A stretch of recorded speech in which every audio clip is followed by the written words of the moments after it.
Assalamualaikum warahmatullahi wabarakatuh. Bertemu lagi dengan Ustazah Ani dalam Pendidikan Pancasila dan Kewarganegaraan. Pada pertemuan kali ini adalah bab pertama ya. Kita akan membahas mengenai nilai-nilai Pancasila dalam praktik penyelenggaraan pemerintahan negara Indonesia. Adapun subbab pertama yang akan kita bahas pada pertemuan kali ini yaitu sistem pembagian kekuasaan yang ada di Negara Kesatuan Republik Indonesia. Kekuasaan merupakan suatu istilah yang mungkin tidak asing lagi bagi kalian ya. Pasti dalam berita ataupun dalam surat kabar atau media cetak lainnya, pasti kalian pernah membaca ataupun mendengar istilah kekuasaan. Kekuasaan merupakan suatu kemampuan yang dimiliki oleh seseorang untuk mempengaruhi orang lain agar orang lain itu dapat melaksanakan apa yang kita kehendaki ataupun apa yang kita perintahkan. Jadi seseorang yang mempunyai kekuasaan itu mempunyai power untuk mengendalikan orang lain.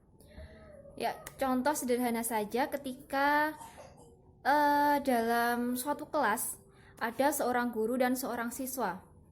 Seorang guru memerintahkan siswanya untuk menghapus papan tulis ataupun mengambilkan buku di perpustakaan.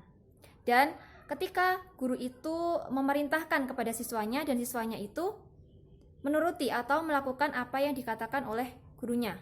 Lah, itu merupakan salah satu contoh kekuasaan yang ada di kelas. Jadi yang memiliki kekuasaan di kelas adalah guru. Kemudian contoh yang lain, yaitu di masyarakat ya. Pasti kalian pernah menjumpai atau melihat suatu papan tulisan yang bertuliskan tamu bermalam lebih dari 24 jam harus lapor kepada RT atau RW setempat. Nah, itu konsekuensinya adalah ketika ada seseorang yang menginap atau bertamu di rumah kalian lebih dari 24 jam, maka kalian harus wajib lapor kepada RT atau RW yang berwenang.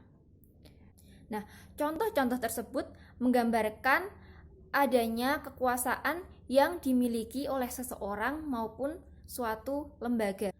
Lalu, apakah negara memiliki kekuasaan? Ya, tentu saja negara ini memiliki kekuasaan. Di semua negara pasti memiliki kekuasaan yang akan mengikat warga negaranya. Nah, apa saja kekuasaan negara itu?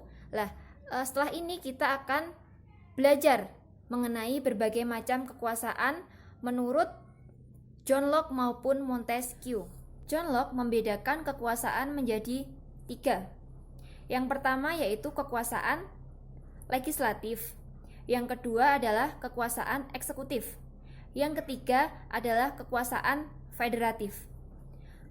Yang kedua yaitu adalah kekuasaan eksekutif. Kekuasaan eksekutif adalah kekuasaan untuk melaksanakan undang-undang. Setelah kekuasaan legislatif membuat undang-undang, maka yang menjalankan undang-undang adalah kekuasaan eksekutif. Yang ketiga yaitu kekuasaan federatif.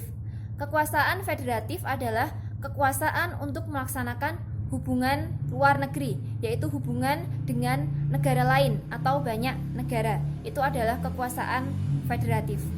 Beda lagi pembagian kekuasaan menurut Montesquieu. Pembagian kekuasaan menurut Montesquieu merupakan penyempurnaan pembagian kekuasaan setelah John Locke dan disebut juga dengan nama trias politica. Trias politika merupakan teori yang dicetuskan oleh Montesquieu, yaitu yang pertama adalah kekuasaan legislatif, yang kedua adalah kekuasaan eksekutif, yang ketiga yaitu kekuasaan yudikatif. Mungkin dari sini kalian sudah mengetahui ya perbedaannya antara pembagian kekuasaan menurut John Locke dan kekuasaan menurut Montesquieu. Kekuasaan legislatif merupakan kekuasaan untuk membuat atau membentuk undang-undang. Kemudian, kekuasaan eksekutif adalah kekuasaan untuk melaksanakan undang-undang. Sedangkan kekuasaan yudikatif merupakan kekuasaan untuk mengawasi jalannya undang-undang. Ini nanti kaitannya adalah dengan kekuasaan kehakiman atau hukum yang berlaku di suatu negara. Selanjutnya yaitu mengenai konsep pemisahan kekuasaan dan konsep pembagian kekuasaan. Mungkin ini merupakan materi yang sangat baru bagi kalian ya. Kalian ketika kemarin di sekolah menengah pertama belum mendapatkan yang namanya materi tentang konsep pemisahan maupun pembagian kekuasaan. Nah, konsep pemisahan kekuasaan atau nama lainnya adalah separation of power. Separation of power adalah pemisahan kekuasaan. Apa itu separation of power atau pemisahan kekuasaan itu? Pemisahan kekuasaan itu berarti kekuasaan negara itu terpisah-pisah, baik secara organ maupun fungsinya. Jadi, lembaga pemegang kekuasaan di suatu negara, baik itu lembaga legislatif, lembaga eksekutif maupun lembaga yudikatif itu tidak saling koordinasi dan kerjasama. Jadi mereka dalam melaksanakan fungsinya itu berdiri sendiri-sendiri. Dan contoh yang menganut konsep pemisahan kekuasaan adalah negara Amerika Serikat. Bisa dipahami? Berbeda lagi dengan pembagian kekuasaan. Konsep pembagian kekuasaan. Konsep pembagian kekuasaan disebut juga dengan distribution of power. Distribution itu berarti pembagian. Jadi, pembagian kekuasaan itu adalah kekuasaan yang dibagi-bagi, tidak dipisah-pisah. Jadi, kekuasaan legislatif, kekuasaan eksekutif, dan kekuasaan yudikatif itu bukan suatu kekuasaan yang berdiri sendiri-sendiri. Ketika kekuasaan itu saling berkoordinasi dan saling kerjasama. Jadi, di antara ketiga kekuasaan itu ada yang namanya check and balance. Paham sampai di sini? Dan contoh negara yang menganut konsep pembagian kekuasaan adalah negara kita sendiri, yaitu negara Indonesia. Bagaimana konsep pembagian kekuasaan yang ada di Indonesia? Pembagian kekuasaan yang ada di Indonesia ini sepenuhnya diatur dalam Undang-Undang Dasar 1945. Penerapan pembagian kekuasaan yang ada di Indonesia ini dibagi menjadi dua, yaitu pembagian kekuasaan secara horizontal dan pembagian kekuasaan secara vertikal. Yang pertama yaitu pembagian kekuasaan secara horizontal. Horizontal itu berarti kekuasaan yang mempunyai kedudukan setara atau sama. Namun, pembagian kekuasaan secara horizontal ini memiliki fungsi yang berbeda-beda. Fungsi dari lembaga-lembaga ini berbeda-beda antara yang satu dengan yang lainnya, meski memiliki kedudukan yang setara atau sama.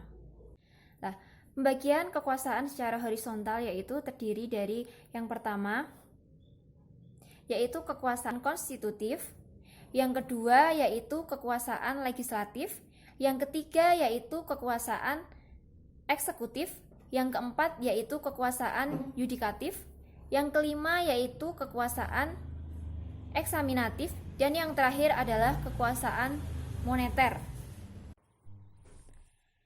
Kekuasaan konstitutif merupakan kekuasaan untuk mengubah dan menetapkan pasal-pasal UUD tahun 1945. Nah, kekuasaan ini dijalankan atau dipegang oleh lembaga MPR RI. Hal ini ditegaskan dalam pasal 3 ayat 1 UUD 1945 yang berbunyi, Majelis Permusyawaratan Rakyat berwenang mengubah dan menetapkan undang-undang dasar. Kenapa dalam UUD 1945 yang diperbolehkan itu hanya pasal-pasalnya saja yang diubah? Karena pasal-pasal ini boleh diubah karena mengikuti dinamika perkembangan zaman.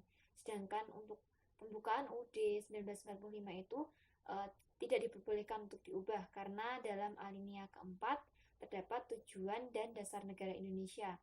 Maka jika pembukaan UUD 1945 itu diubah, maka akan mengubah yang namanya dasar negara. Selanjutnya yaitu kekuasaan legislatif. Kekuasaan legislatif merupakan kekuasaan untuk membuat undang-undang. Dan lembaga yang memegang dan menjalankan kekuasaan ini antara lain yang pertama DPR, DPD, dan DPRD. Hal ini ditegaskan dalam pasal 20 ayat 1 dan pasal 22 ayat 2 UUD 1945. Dalam pasal 20 ayat 1 ini menyatakan bahwa Dewan Perwakilan Rakyat memegang kekuasaan untuk membentuk undang-undang. Ya, lanjut. Selanjutnya yaitu kekuasaan eksekutif.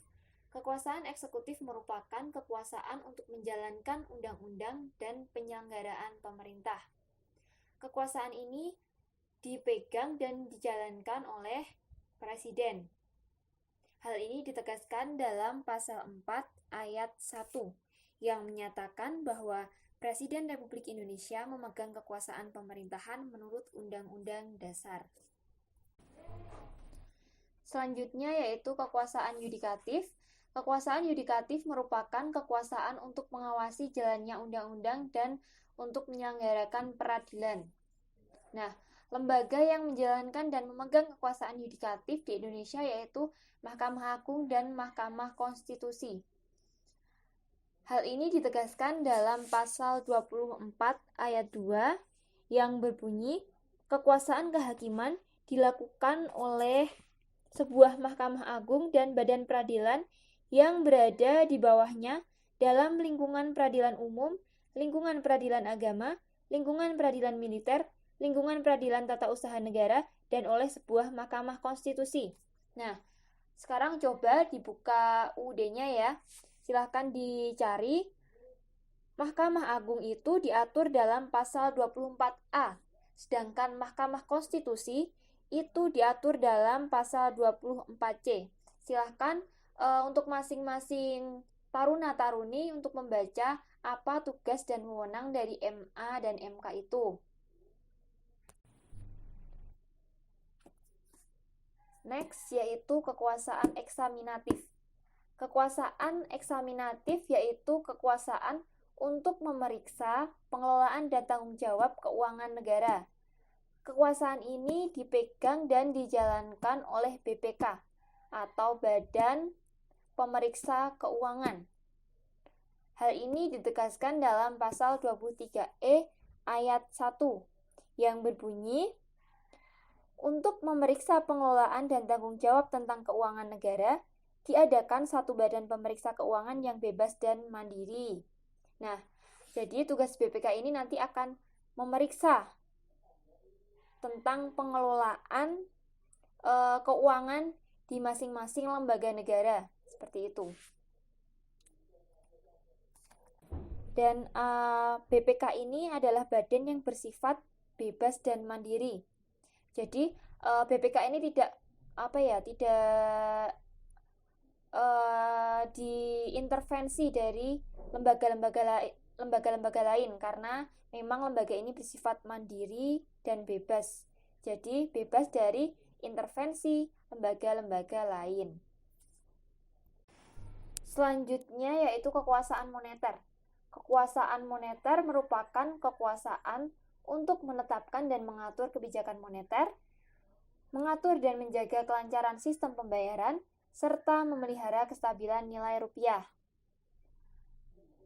Yang memegang kekuasaan moneter dan menjalankan kekuasaan moneter di Indonesia adalah Bank Sentral. Dan Bank Sentral di Indonesia yaitu adalah Bank Indonesia.